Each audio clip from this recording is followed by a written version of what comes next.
Bonjour à toutes et à tous les amis et bienvenue sur la chaîne YouTube de So Catch by Al. J'espère que vous allez bien.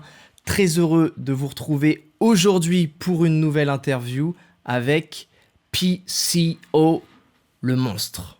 Salut PCO, comment ça va? Ça va bien, Hal, toi? Comment ça va? Bah ouais, ça va bien. Merci d'avoir pris le temps de répondre aux quelques questions que je vais te poser. Je pense que tu as un emploi du temps qui est assez chargé, mais ça me fait super plaisir de t'avoir sur la chaîne. J'aime beaucoup les Canadiens et particulièrement les Québécois. Je trouve que vous êtes des gens vraiment très chaleureux. Merci beaucoup. C'est bien gentil. Mais moi, j'ai aussi des bonnes expériences. À toutes les fois que je suis allé en France, à Paris, et en tournée partout en France, j'ai tout le temps été bien reçu. J'ai de bons amis là-bas, d'ailleurs. Ouais. Il y a un endroit particulier en France que tu préfères? Oh, c'est vague maintenant. Je suis allé à plusieurs reprises. Mais tu veux dire comme la Seine, ces choses-là, les places touristiques ou plus les villes Bon, les villes. que tu parles? Ouais, les Je villes. suis pas assez connaisseur pour dire que, mettons, Rouen ou une autre ville va avoir eu plus d'effet sur moi parce que dans une tournée, on voit beaucoup de kilométrage, on fait beaucoup de kilométrage, on rencontre beaucoup de gens, mais on remarque peu la différence entre, à part les accents qui peuvent changer, on remarque peu la différence. Puis on est surtout souvent avec les mêmes gens, tu sais, dans la voiture et en voyage et l'équipe de, de catcheurs, de lutteurs. C'est la même. Donc, c'est des beaux souvenirs, peu importe la place. Ça roule. Est-ce que tu aurais un petit conseil de musculation pour moi? Je suis en train de préparer mon summer body, tu vois, et je me dis peut-être je peux faire un truc pour avoir plus de nana à la plage. Ouais, le physique de plage, on appelle ça la shape de plage. Euh, non, j'ai pas de truc en particulier. Fais comme la plupart des gens, fais du upper body. Passe un peu moins de temps sur tes jambes cet été. Bon, allez, passons aux questions sérieuses. Est-ce que tu penses que c'est plus difficile de réussir dans le catch quand on vient du Canada? J'ai pas forcément l'impression que le Canada, ça soit une terre avec beaucoup de fans de catch, où ça soit très facile d'évoluer. Euh, le problème, c'est pas qu'il n'y a pas assez de fans. Il y a énormément de fans de catch. Le problème, c'est le même problème qu'en Europe, c'est que tout se passe aux États-Unis. C'est comme pour un comédien ou un acteur qui veut réussir à l'échelle internationale. Il n'y a presque pas le choix de se déplacer à Hollywood. C'est pas, ça va arriver très rarement qu'un acteur un producteur de Hollywood va dire à quelqu'un du Canada, s'il ne s'est pas déplacé vers les États-Unis, on aimerait ça t'avoir dans une production. C'est la même chose pour le catch. Moi, surtout dernièrement, je dirais que ma première expérience, même ma première expérience avec les Québécois, la WWE, j'ai dû passer par Porto Rico pareil à la toute fin qui est un État indépendant des États-Unis pour me faire voir assez, mettons, pour avoir les contacts pour me rendre à la WWE. Et quand j'ai fait mon grand retour, mettons, pas parce que quand quand j'ai quand j'ai fait un grand retour, c'était ça c'est tout ça a commencé au Canada, mais ça a tout déboulé aux États-Unis. Euh, Parce que les grandes promotions sont là, les compagnies qui sont capables de t'avoir un permis de travail sont là. Et c'est pour ça que ça se passe comme ça. C'est doublement difficile. J'ai un ami, Jérémy Prophet, qui est un genre d'activiste pour les catcheurs canadiens, qui aimerait qu'il y ait plus de camps d'entraînement au Canada, qu'il y ait plus de recrutement qui se fasse au Canada, que les grandes promotions comme Ring of Honor, AEW la WWE, toutes ces promotions-là se déplaceraient pour des camps d'entraînement plus souvent au Canada, ce qui n'est pas le cas. Fait que faut vraiment être imaginatif pour, parce qu'il y a un gars qui s'appelle Speedball Bailey. Je sais pas si tu connais. Ouais, j'avais fait une interview avec lui sur la chaîne. Il s'est fait prendre à traverser pour aller catcher aux États-Unis. Et il a été banni du pays pendant 5 ou 6 ans. Donc, c'était difficile pour lui. Donc, ça a fait beaucoup peur aussi aux autres catcheurs de la région ou du Canada. Donc, c'est comme un doublement d'efforts et de persévérance, et de courage, d'imagination, de créativité pour arriver à se faire découvrir. Ok. Tu parlais il y a quelques instants des Québecers. Toi, ça a été ta porte d'entrée sur la WWF à l'époque. Qu'est-ce que tu penses des personnages dont l'identité est construite autour de l'origine ethnique ou la nationalité? Je pense que c'est passé date maintenant. Je pense que c'est plus d'actualité. Encore en 95, 93, 94, 95, même avant, avec son retour avec le Chic, Nikolai Volkov, les frères Rougeau, les Québécois, c'était vraiment ça. C'était vraiment comme même la Hart Foundation, à un certain moment donné, avec Brett Ohio and Hart, le Canada contre les États-Unis. Mais maintenant, avec les réseaux sociaux, je ne sais pas le phénomène, c'est quoi. Il y a une ouverture d'esprit qui s'est créée dans le monde entier au complet. Euh, Walter est un Allemand, il est très apprécié à cause de son travail dur. Euh, c'est la même chose pour un paquet d'autres, que ce soit des Suisses, des Français, des Allemands, des Russes. Il y a Dragunov, euh, même chose, il est apprécié parce qu'il travaille dur. Euh, ça ne tient plus la route. Tu ne peux pas dire c'est un Russe, maintenant il va être détesté aux États-Unis. À moins qu'on lui fait faire quelque chose qui va aller à l'encontre de la morale ou peu importe ce qu'on peut prendre comme idée dans les années fin 80. Toute personne qui n'était pas américaine, qui était soit du Soudan ou soit de la Russie ou de l'Allemagne ou peu importe, même de Porto Rico, euh, d'emblée, on les détestait d'avance pour aucune raison, juste parce qu'ils étaient différents. Maintenant, c'est monnaie courante. Est-ce que tu penses que le fait d'avoir eu cette gimmick de Québécois, ça a poussé ta carrière au début? Je, je pense que ça m'a permis de rentrer à la WWE.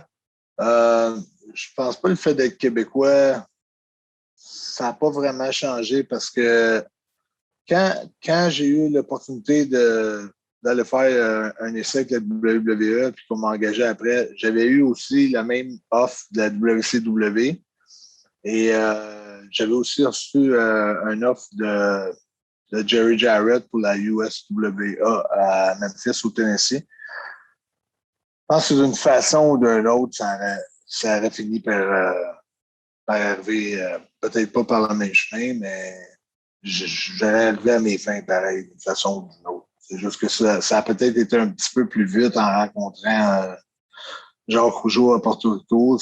Lui, il venait de perdre son frère comme partenaire.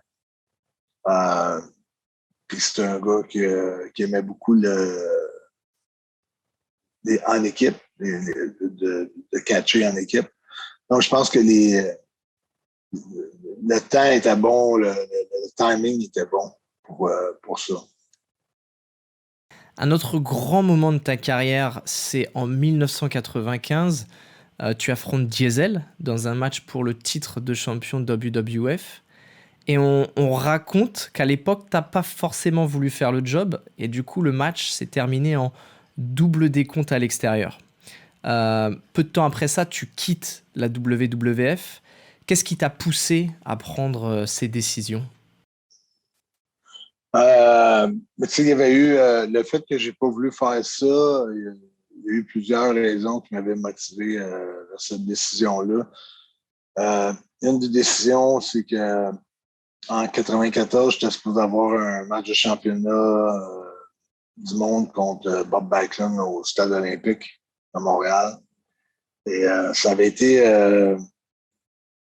mis de l'avant, puis ça avait été ensuite cancellé. Ça avait été une grande déception pour moi. Après ça, il y a eu, j'ai eu quelques démêlés avec Shawn Michaels durant la saison, ici et là. Ça dans le temps de la clique. Là. Donc, ils prenaient beaucoup de place, eux autres, à l'arrière-scène. Et quand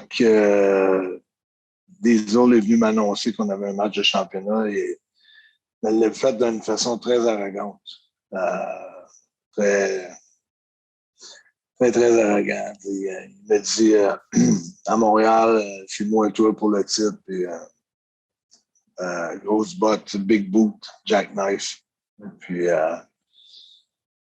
moi, j'avais encore peut-être dans mon idée, vu qu'on avait passé proche de me donner la ceinture en 94, puis que c'était une tournée Montréal, Québec, Toronto, entièrement canadienne. J'avais l'impression peut-être qu'on essaierait de faire un test, de voir comment je pouvais me comporter avec le titre. Je m'étais comme fait à l'idée et j'ai pas aimé le fait que ça soit annoncé par un catcheur lui-même, par Kevin Nash lui-même. J'ai pas aimé la façon qu'il me l'a annoncé. Ça n'a pas été fait du tout comme de façon gentille. C'est s'il m'avait pris, hey, on va être ensemble, on va essayer de faire un bon combat. Puis, ils veulent que c'est moi qui maintienne le titre. Je pense que ça a été une belle façon de me l'annoncer. Et normalement, aussi, ce qui m'a insulté, c'est que ça m'a été annoncé d'une façon très arrogante, de haut, avec beaucoup d'attitude. Et la deuxième chose qui m'a agacé, c'est que normalement, jamais qu'un catcheur était venu m'annoncer un finish. Ça a toujours été un agent ou Vince lui-même ou un des agents la journée du spectacle. J'ai jamais su comme 2 mois à l'avance par quelqu'un qui vient me l'apprendre de façon super arrogante. Donc, ça m'a vraiment fâché. Ça m'a vraiment fait toucher les fils ensemble. Puis j'ai juste comme voulu stand up for myself. J'ai juste voulu rester debout devant la situation puis montrer que j'avais du caractère, c'est tout. Est-ce que tu regrettes d'être parti de la WWF après ça? Ah oui, mais je regrette l'événement au complet. Je regrette tout l'événement. Je regrette de ne pas avoir parce que c'est tellement pas important dans le cours d'une carrière. Un événement, ça change absolument rien. J'étais jeune, j'avais 25, 26 ans. On comprend pas tout le temps les rouages de la business. On apprend chaque année, mais j'aurais aimé mieux être super bien encadré pour ça, puis d'avoir de super bons conseils. Écoute, j'ai rentré dans le moule un peu de ce que Jacques, j'ai appris avec lui. Et je me suis pas collé sur beaucoup d'autres vétérans tant que ça pour savoir. T'essayes, j'avais des amis, mais j'ai j'ai l'impression que je sais pas, j'ai manqué un peu là-dessus. Je déconseille ça à beaucoup de catcheurs ou de futurs catcheurs. Si tu n'es pas heureux, tu peux dire dans 3 mois ou dans 6 mois ou l'an prochain, tu sais, je vais m'en aller, mais j'ai appris que faut tout le temps faire le mieux avec les cartes qui nous sont données, puis de tout le temps d'en faire la meilleure opportunité. Ça aurait été une belle opportunité pour moi d'aller chercher un gros match, d'aller chercher une bonne crédibilité encore plus, même que j'avais fait des main events au Forum de Montréal devant 18 500 personnes, plusieurs main events en équipe, plusieurs main events en single. Je pense que ça aurait été une autre opportunité de plus de montrer mon savoir-faire puis de montrer mon professionnalisme. Et malgré, j'ai un peu échoué là-dessus, mais ça m'a servi de leçon pour plus tard dans ma carrière. Ça marche. Donc quand tu es parti après, tu es resté un peu dans le catch encore quelques années. Et puis tu as pris ta retraite pour la première fois en 2011. Tu reviens Ben, quelques pour la années plus. première fois, j'ai pas pris vraiment de retraite. Ça aurait été la seule, parce qu'elle est annoncée sur Wikipédia, mais en fait, j'ai jamais annoncé ma retraite, sauf j'avais fait une émission de radio. J'aurais jamais pensé que ça serait rendu partout. Ça a fait le tour. Quand j'ai fait mon retour, j'ai su que j'avais pris une retraite officielle, mais j'ai jamais pris une retraite officielle. J'avais juste dit à l'animateur. Euh, je pense, je pense que mes options sont nulles. J'ai plus beaucoup d'options. Je pense que j'aurais pas le choix de me tourner vers d'autres choses. C'était ça ma retraite. En réalité, ça n'a pas été vraiment une retraite. Bah, du coup, c'était quoi l'idée? C'était juste de faire une pause, de s'éloigner un petit peu du catch? Je ne savais pas trop quoi faire. J'étais vraiment dans une situation difficile où ce que j'avais eu plusieurs, je te dirais au moins trois try-outs, trois essais avec la WWE. Même peut-être plus en 2003 et 2009. J'en ai eu 4-5 essais. Puis à chaque fois, même quand j'avais des fois, j'ai eu des grands succès. Des fois, ça a été au Centre Bell, ici à Montréal, où que la foule scandait mon nom, où que le match était excellent, où que tout le monde était debout sur les pieds. Puis j'étais certain d'avoir un travail après, puis d'avoir quelque chose créativement parlant qui était vraiment bon pour me faire annoncer 2 semaines plus tard que créativement parlant, Stéphanie McMahon n'avait rien pour moi. Et aussi, il y a eu d'autres combos où ça a moins bien été, où la chimie n'était peut-être pas aussi bonne avec mon opposant. Et après plusieurs essais comme ça a été dur. Là, tu sens qu'il y a plusieurs portes de fermer. La lutte indépendante était aussi pas aussi bonne qu'elle l'était en 2018 ou à partir de 2016, 17, 18. Donc, j'ai juste comme fait d'autres choses et les portes se sont ouvertes par elles-mêmes. Ça s'est fait tout seul après. Donc, tu avais toujours le catch quelque part quand même dans un coin de ta tête. Oui, oui, oui. Ouais. J'ai tout le temps des affiches sur un tableau, des ceintures, des matchs de championnat, des dream matchs. J'avais tout le temps toutes sortes de choses qui me tenaient à cœur, mais que j'avais un peu lâché prise. C'était pas un abandon total, mais c'était autant que je voulais tellement que j'ai passé par toute la gamme de choses que j'ai posté une lettre par Fédéral Express à Vince McMahon pendant presque 1 an de temps à chaque jour. Ça me coûtait 20 $ par jour pour envoyer une lettre à tous les jours. Puis j'étais très imaginatif pour essayer de convaincre. Puis après avoir tout essayé, à un moment donné, j'ai juste décidé que c'est pas moi qui était pour décider le chemin que c'était pour prendre ma carrière, mais que faire confiance à la vie un peu, puis de juste continuer à m'entraîner fort, puis juste faire ce que j'avais à faire tous les jours, puis de contrôler ce que je pouvais contrôler, puis de laisser aller le résultat un peu plus. Et du coup, qu'est-ce qui t'a donné la force, la motivation de revenir en 2016-2017? Il y a eu un promoteur canadien qui m'a appelé, qui avait quand même un gros channel YouTube. J'ai fait un combat ou 3 combats, ben un surtout là, qui a attiré l'attention. Et puis après ça, c'était un promoteur américain qui m'a contacté. J'allais faire un show là en Indiana, aux États-Unis, contre Oligo Ethan Page. Et puis après le combat, comme tous les lutteurs étaient comme épatés, Joey Janela était là. Et il m'a demandé pour faire partie de son spring break en Louisiana contre Walter. Puis j'ai accepté. Et à partir de ce moment-là, tout a explosé partout. Ouais, c'est vrai ce que tu dis parce que quand t'es revenu, moi c'est là en fait où je t'ai découvert parce que je connaissais pas ta carrière avant et quand t'es arrivé, t'étais la nouvelle sensation, t'étais le mec qu'il fallait suivre, t'étais le gars à la mode, c'était incroyable. Comment t'expliques un peu que les gens ils se sont d'un coup tous focalisés sur toi? Ah, il y a plusieurs choses, mais c'est un ensemble de choses. Je pense que c'est le retour du balancier de tous les efforts, de toutes les années, de tous les refus que j'ai eus. À un moment donné, le balancier revient sur l'autre côté, puis t'es compensé d'une certaine façon, mais il y a eu Il y a eu le personnage le Frankenstein canadien-français, le French-Canadian Frankenstein, l'électricité d'Estro qui m'a construit pièce par pièce avec différentes autres pièces d'autres grands catcheurs de ce monde qui sont décédés, puis qui m'a remis en vie. Et en même temps que ça se passait dans ma carrière, ben, ça se passait aussi en fiction avec le personnage. C'était vraiment quelque chose de spécial. C'était vraiment c'était encore des beaux moments, mais à cette époque-là, ça fait déjà quand même 4 ans, pas loin de 4 ans, ça va vite pareil. C'est ma 3e année avec Ring of Honor. Donc, c'était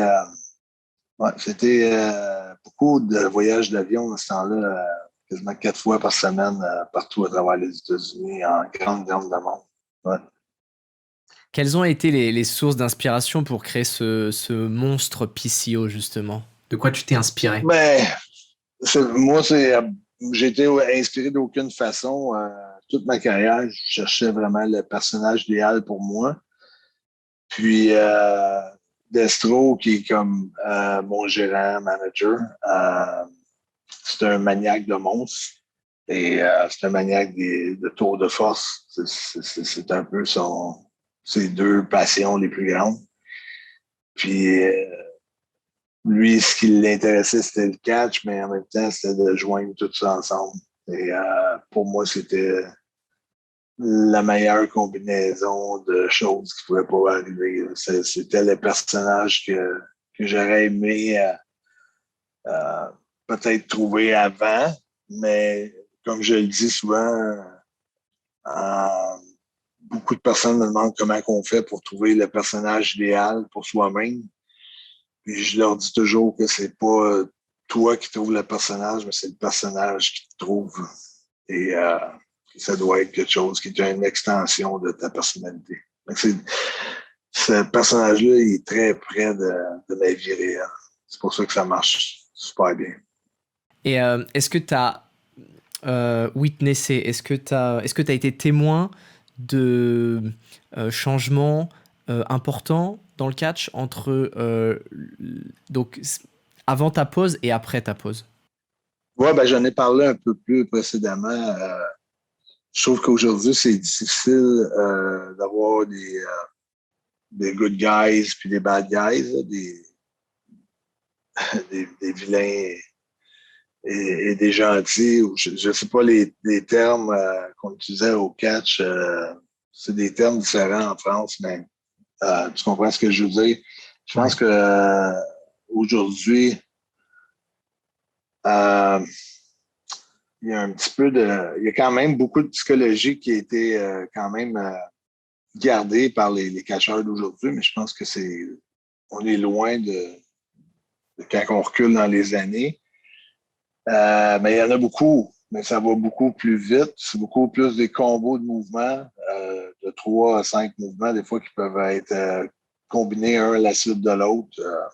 Tandis qu'avant, on recule une dizaine d'années, une quinzaine d'années, mais ça change continuellement, ça évolue tout le temps, un peu comme tous les autres sports d'ailleurs. C'est pas juste le catch, là, c'est la même chose dans plusieurs autres sports. Puis, c'est ça, la vitesse, il n'y a plus vraiment de bons et de méchants. C'est pas mal tout le temps partagé.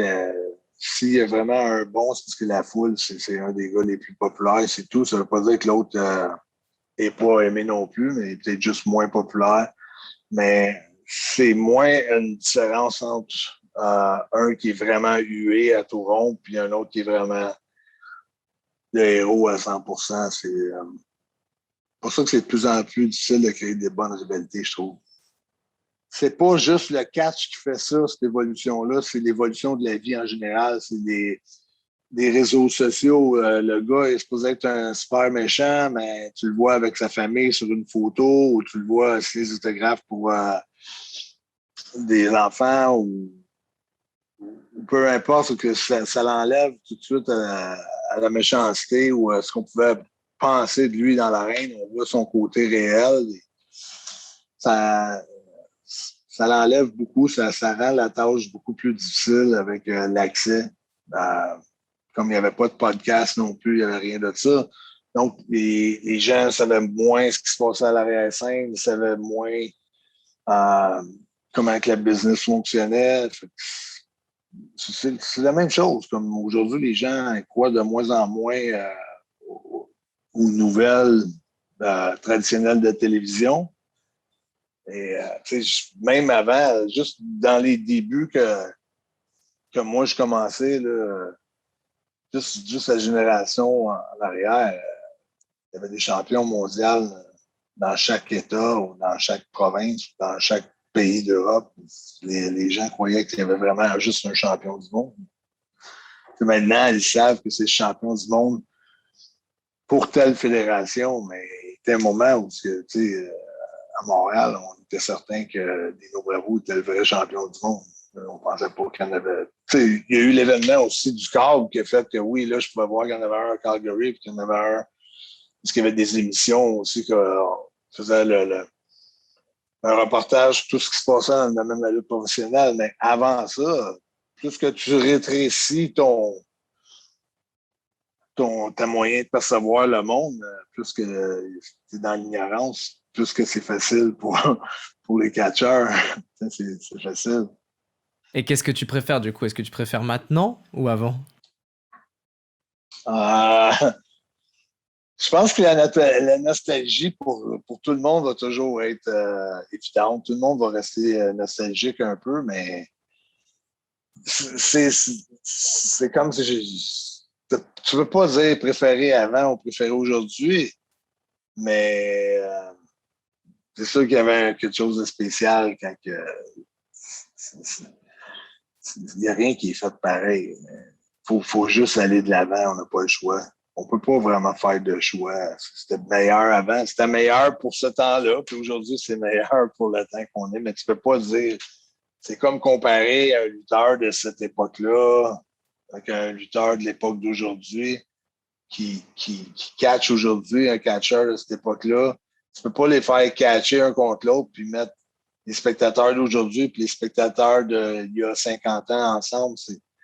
C'est deux mondes complètement différents. Dépendamment où ce que tu te situes à chaque moment, je pense que dans ce temps-là, c'était ça qui était le meilleur. Aujourd'hui, c'est ce qui est aujourd'hui qui est le meilleur. C'est une très bonne réponse, ça. Je suis complètement d'accord avec toi. Ouais, c'est une question de s'adapter au changement. Ça fait partie de la vie. Tous ceux qui restent accrochés à leurs vieilles idées se font dépasser. Puis ceux qui décident de suivre le courant et de s'adapter, c'est ceux qui vont réussir. Peu importe le métier, c'est le même dans chaque chose. Si on retourne un petit peu en 2018, du coup, c'est là où tu as explosé, je l'ai dit tout à l'heure, et après, tu es allé vers la Ring of Honor. Est-ce que tu savais que tu voulais aller à la ROH à ce moment-là? Ça faisait partie d'un de mes projets. C'était dans mes projets. Mon projet, c'était de signer avec une compagnie majeure. Je pouvais avoir un salaire majeur avec des conditions qui sont super bonnes, super professionnelles. Des hôtels de première classe, des avions de première classe, des compagnies aériennes de première classe et tout ce que Ring of Honor fait, c'est vraiment la façon qu'on est traité comme des professionnels de n'importe quel autre sport que ce soit. C'est super. C'est super. Sinclair Broadcasting, c'est énorme. Ring of Honor, je te dirais, c'était un petit peu plus tranquille pendant la pandémie. On va voir le post-pandémie, après la pandémie, comment est-ce que les choses vont évoluer. Mais depuis que je suis là, c'est ma 3e année présentement, c'était vraiment incroyable. Ça faisait partie d'un de mes choix. C'est ça. J'ai eu des offres de chaque compagnie, puis après ma rencontre, on m'a fait déplacer vers les bureaux de la Ring of Honor pour rencontrer l'état-major. Et après cette rencontre-là, ça aurait été dur pour une autre compagnie de me faire changer d'idée.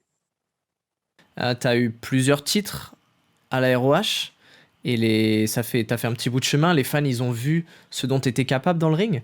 Est-ce que tu as des objectifs en particulier à la ROH à accomplir? Moi, c'est parce que je, je pense que je me sens vraiment accompli au point de vue catch, au point de vue 3 fois les titres par équipe à WWE. J'ai eu des titres un peu partout, là, que ce soit Porto Rico, que ce soit des fédérations indépendantes. À NWA aussi, qui est une compagnie qui est quand même en bonne posture présentement, la Crockett Cup, les ceintures par équipe avec Brody King. L'an passé, en 2019, des titres de champion à 6, Ring of Honor, champion par équipe, champion du monde. Moi, je pense que j'ai ce qui était mon objectif de jeunesse, puis qui est encore mon objectif, c'est de voir une vague de 6 mois ou un an où ce que mon nom va attirer des spectateurs pour remplir les salles. Je veux une run où ce que le parcours là, pendant 6 mois, un an, là, frénésie incroyable. Avec un titre à l'enjeu, je pourrais défendre un titre mondial. C'est ça qui me manque. C'est ça qui me manque à mon arsenal, là, à mon tableau de chasse. C'est là-dessus que j'aimerais. Après avoir accompli ça, je pense que je vais me sentir vraiment accompli dans ce business-là. Est-ce que tu gardes dans un coin de ta tête peut-être l'idée de retourner à la WWE à un moment? On ne sait jamais. J'ai pas de contrôle vraiment là-dessus. Puis de là à dire que j'enlève ça de ma tête, ce serait. Parce que tu peux pas juste dire j'enlève ça de ma tête, puis ça dépend toujours des circonstances, ça dépend toujours des propositions, ça dépend toujours comment que les choses peuvent se présenter. Donc, je laisse tout le temps les portes ouvertes. Je n'ai jamais fermé de porte à rien. Tout le temps, les portes sont ouvertes. Mais je suis très bien présentement où ce que je suis, à la place où ce que je suis très bien traité, puis je me sens très bien là-bas, mais on ne sait jamais la vie, des belles surprises qu'elle nous réserve. Et du coup, l'autre alternative, je dirais, ça serait l'AEW aussi qui a émergé ces dernières années. C'est une fédération qui t'attire ou pas du tout? Ça a été tout le temps un petit peu le mauvais timing avec eux. Ils m'ont toujours comme approché 2 ou 3 jours trop tard après que je m'étais commis. Moi, un coup que même si les papiers sont pas signés parfois, mais que j'ai donné ma poignée de main, c'est comme quoi que l'entente était bonne. Si, mettons, la compagnie est capable de les rencontrer mes exigences, puis que moi, je rencontre les exigences de la compagnie, à partir du moment où il reste juste à mettre ça sur papier puis à faire un deal, puis le signer, quand le deal est déjà fait en parole, puis que les deux côtés de la médaille, les deux parties, on croise, on a une poignée de main là-dessus. Pour moi, l'entente est faite. Et ça a toujours été comme des offres qui sont arrivées 2 ou 3 jours après avec eux. Donc, c'est jamais été rien. Si j'ai refusé certaines offres, ça a été rien de personnel. C'était juste une question de principe pour moi. Puis je pense qu'une compagnie peut juste apprécier quelqu'un qui a des bons principes. Ça veut dire que si j'étais avec eux, mais j'aurais aussi les mêmes bons principes que j'ai. Je pense que les portes sont ouvertes à toute éventualité. Je ne ferme aucune porte. Qu'est-ce qui est le plus important pour un catcheur indépendant? Est-ce que c'est le salaire? Est-ce que c'est d'avoir des dates régulièrement, des combats réguliers? Ou est-ce que c'est d'avoir le contrôle créatif de son personnage? Euh, Quand tu parles d'indépendant, tu penses avant d'être signé avec une compagnie?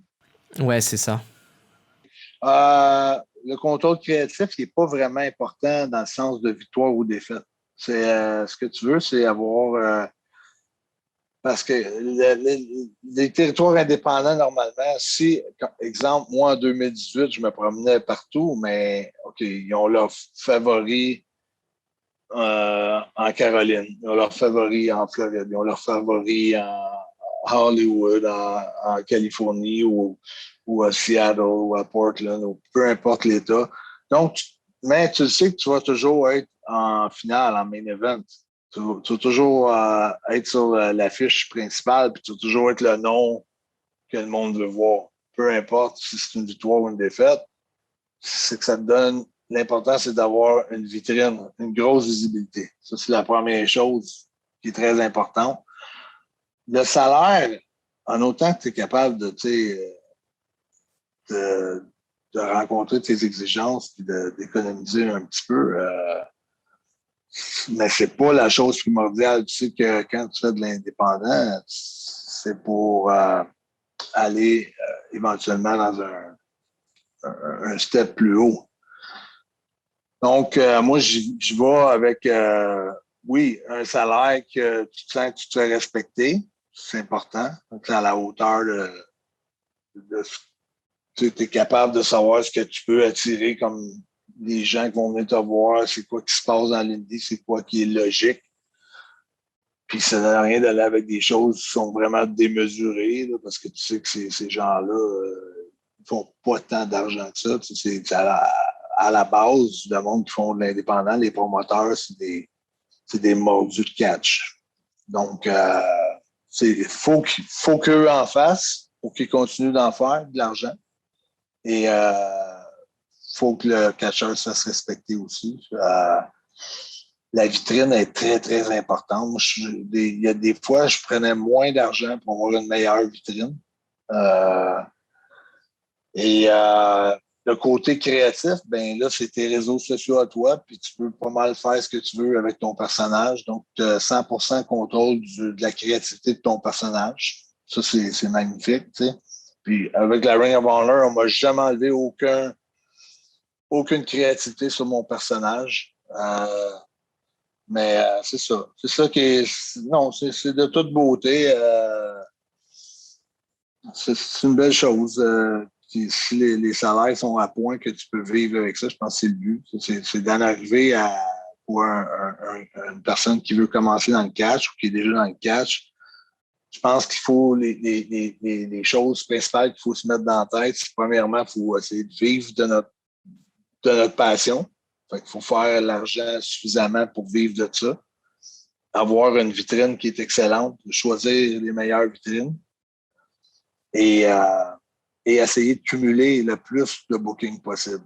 C'est d'être le plus présent possible partout, partout, partout, partout. C'est de rien refuser au point de vue. Si le salaire est accommodant et qu'il y a une bonne visibilité, c'est d'en faire le plus possible, d'être partout en même temps. Ok. Est-ce que tu as déjà pensé à faire des deathmatchs, ta spécialité? Parce que ça irait bien avec ton personnage. Oui, je n'ai parlé souvent. Le problème avec les deathmatchs, je trouve, à quelques exceptions près, je trouve que les gens, j'en connais plusieurs des bons dans le deathmatch, que ce soit Nick Gage, que ce soit Schlack, que ce soit Matt Turment. Des fois, c'est parce que les gens vont vraiment te mettre dans un cadre de deathmatch, puis ils vont penser que tu ne pourras pas faire le. C'est pas ça qui est le mainstream. C'est très populaire, mais ça reste quand même une niche. Ça reste que c'est. Tu ne verras jamais Ring of Honor faire une soirée de deathmatch, ou tu ne verras jamais AEW faire une soirée de deathmatch, ni la WWE ou la NXT. C'est pour ça que tu ne veux pas te faire peinturer en étant un gars de deathmatch. Tu ne veux pas être juste que ce soit ça ta réputation. Tu veux être capable de. Je pense que Mankind a été capable un peu de bien jauger ça, tu sais, de ne pas juste faire du deathmatch. En effet, pour faire parler de lui, mais tu es capable de ne pas se faire étiqueter seulement deathmatch. Puis je pense que c'est là, moi, c'est là la petite nuance que je ne veux pas faire. Je ne veux pas être étiqueté comme un gars de deathmatch seulement. C'est pour ça que j'ai fait partie de plusieurs galas de la JCW. C'est une fédération avec beaucoup d'yeux dessus. Beaucoup de monde regarde ça, que ce soit de la télé payante, que ce soit dans le show live. C'est vraiment une des fédérations que moi, dans l'Indie, je trouve qui est une des meilleures, mais ils ne demandent pas, ils ne m'ont jamais demandé de faire un match. Le fait de casser des néons, passer à travers des tables, des choses comme ça, mais j'ai jamais été dans le absolute deathmatch, juste absolument deathmatch seulement. C'est pas une option pour moi, mais faire partie de ces gars-là, j'ai pas de problème avec ça. Tu as connu plusieurs époques tout au long de ta carrière. Quel a été un peu ton moment ou ta période préférée? Pour moi, sans aucun doute, 2018-2019, jusqu'à aujourd'hui, c'est ma meilleure période. C'est la période où j'ai eu le plus de plaisir. C'est la période où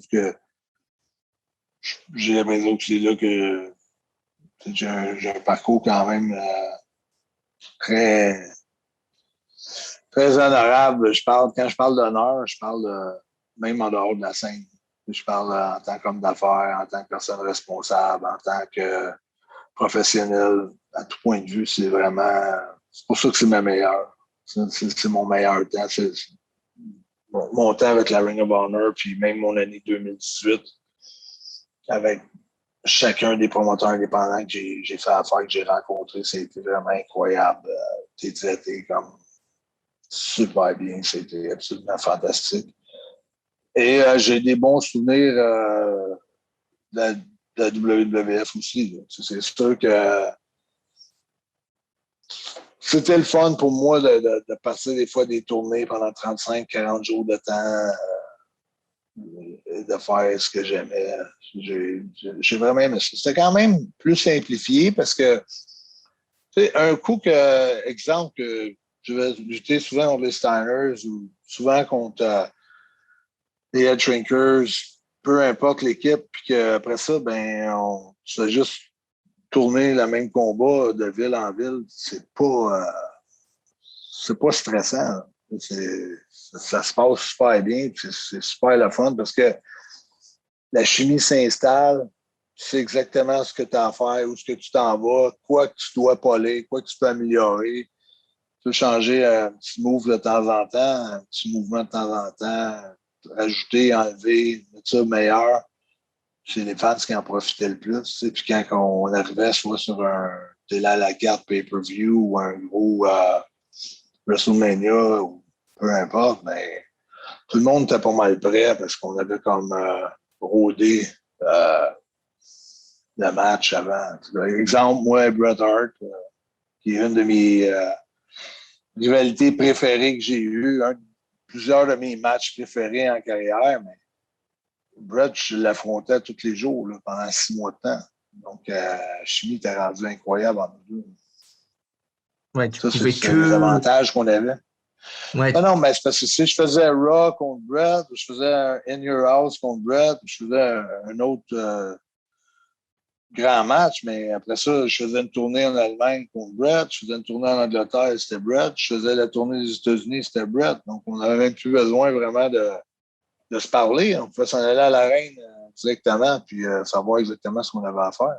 Donc, juste, c'est super facile. Tu n'as plus vraiment de stress. Là, tu te présentes à chaque aréna, puis c'est exactement ce que tu t'en vas. Tu n'as plus autant d'inconnus. Le ouais, plus c'est dur clair. de cette business-là, c'est l'inconnu. C'est de ne pas savoir, c'est de ne pas avoir essayé rien avec un gars, puis de te lancer dans quelque chose de compliqué, puis de ne pas savoir comment ça va sortir, puis de ne pas savoir comment que les fans vont l'interpréter, puis de ne pas savoir comment tout va se passer. Tu vois, je fais mes débuts à Ring of Honor, au ECW Arena. Je sais que partout où j'allais, j'étais vraiment accueilli en trombe, mais tu veux vraiment que ça fonctionne comme ça aussi pour tes débuts. Fait que tu as un stress qui était super haut parce que tu veux vraiment pas décevoir personne, puis tu veux être à hauteur, mais tu n'as aucun contrôle sur la réaction de la foule. Quand tout ça passe bien puis tout va bien, c'est merveilleux. C'est comme tu sors de là, tu es soulagé. Mais c'est un travail avec beaucoup, beaucoup de pression. Tu parlais de Brett, c'est un super catcheur. Est-ce que tu le mettrais dans ton top des adversaires? Bon, qui serait en fait ton mont Rushmore du catch? Ouais, parce que ça, de ce côté-là, ça dépend.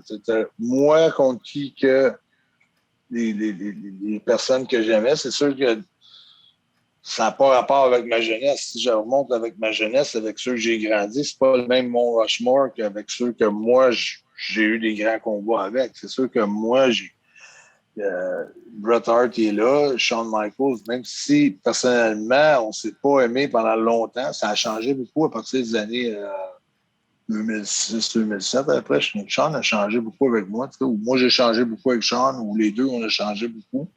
Dur à dire, mais je m'entendais bien dernièrement avec. Moi, je mets Shawn et Brett, c'est sûr, j'aimais là. Après ça, mais si je mets Stone Cold, ben là, c'est pour d'autres raisons. C'est pour quelqu'un qui est dans l'arène, un bon catcheur, puis quelqu'un qui va avoir attiré de l'argent et des grandes foules partout, c'est une autre qualité supplémentaire. Donc, tu ne peux pas passer à côté de Stone Cold, pareil. Parce que c'est comme que, à son époque, c'est comme qu'est-ce que Hogan a fait à une autre époque. Hogan l'a fait 2 fois avec la NWO et avec la Hulkamania. Donc, c'est des choses que tu peux, même si tu n'aimes pas la façon, même si c'est juste une descente de jambes, même si ça a l'air simple, c'est quand même des gens qui ont révolutionné le sport. Tu ne peux pas passer à côté. Les Road Warriors, c'est une autre équipe qui a révolutionné pareil. Pour moi, pas.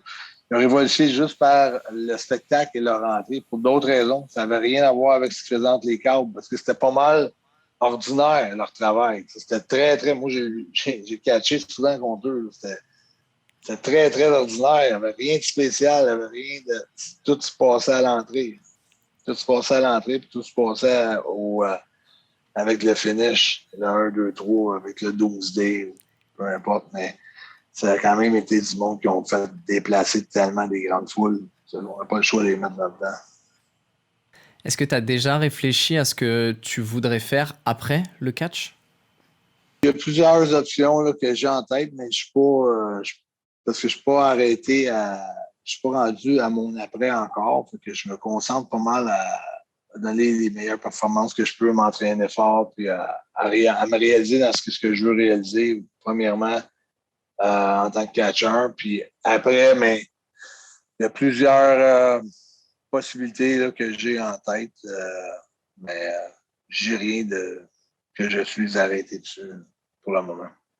Est-ce que tu as déjà réfléchi à un moment où tu te dis, OK, là, j'aurais envie d'arrêter le catch? Non, pas pour le moment. Pas pour le moment. C'est pas une question juste pour l'argent. C'est pas une question. Ça n'a rien à rapport. Même quand j'ai fait mon retour, ça n'a même pas été une question d'argent. C'était vraiment une question de m'accomplir. Ça a toujours été ma motivation première, ça a toujours été de m'accomplir. Puis je pense que quand on fait ça, le reste suit par. Ça suit, ça vient avec. Non, mais vrai, c'est une grosse, grosse étape à accomplir. Puis c'est ça que je vise. Puis un coup, ça sera accompli, mais là, je regarderai mes options. J'ai la possibilité aussi de juste me retirer puis de juste prendre ça relax. Euh, mais je suis un gars de défi, je suis un gars qui aime ça avoir des projets. Donc, je vais sûrement trouver quelque chose qui va me fasciner. Ça roule. Et enfin, dernière question. Euh, Imaginons que les voyages dans le temps soient possibles. Si le toi de maintenant pouvait parler au toi du passé, quel est le conseil que tu te donnerais? Ah, ça serait merveilleux, mais tu sais, en même temps, je ne pourrais pas apprendre les leçons que j'ai apprises, mais c'est sûr que, tu sais, ce serait de garder mes émotions, puis de garder où ce que je me pense dans ma tête, d'essayer de garder ça tout le temps au même niveau, de ne pas jamais me penser trop bon, de ne pas me penser pas assez bon, puis surtout de ne pas me penser meilleur que les autres parce que je fais un métier différent des autres. D'avoir de l'humilité. Ce que j'essaie, c'est ça qui est quand même primordial dans ma vie, de rester humble avec les succès, ou peu importe. Puis je pense que quand tu as 24-25 ans, puis tu te retrouves du jour au lendemain, méga star international, les pieds te lèvent un peu de la terre, tu flottes un peu dans les airs, tu as tendance à te sentir un petit peu supérieur, tu as tendance à agir de façon différente, puis ton entourage commence à pas trop te reconnaître, puis c'est là que tu prends souvent des mauvaises décisions, comme de refuser certaines choses.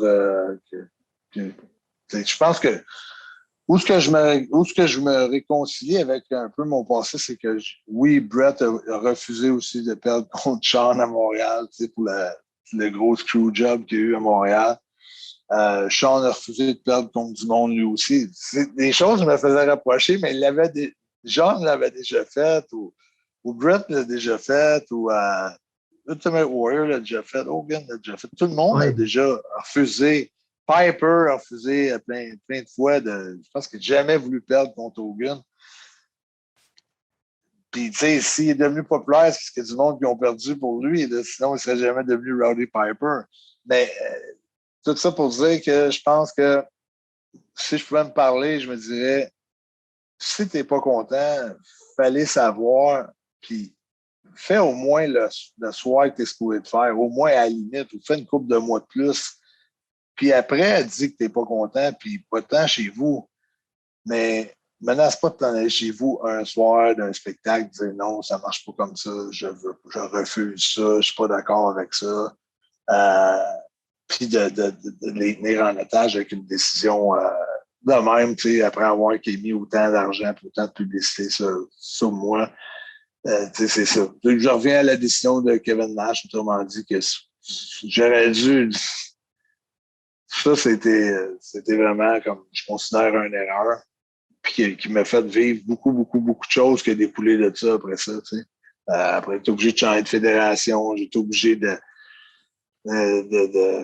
j'ai pour la traversée du désert, peu importe, parce qu'après ça, à chaque fois que j'allais en quelque part, c'était difficile. C'était à WCW, c'était à TNA, c'était partout où j'allais, c'était comme cette chose-là suivait, puis c'était difficile de se débarrasser de ça. Puis c'est ça. Ça, c'est sûr que moi, j'encouragerais jamais quelqu'un à refuser de quoi le soir d'un show, le soir même d'un show.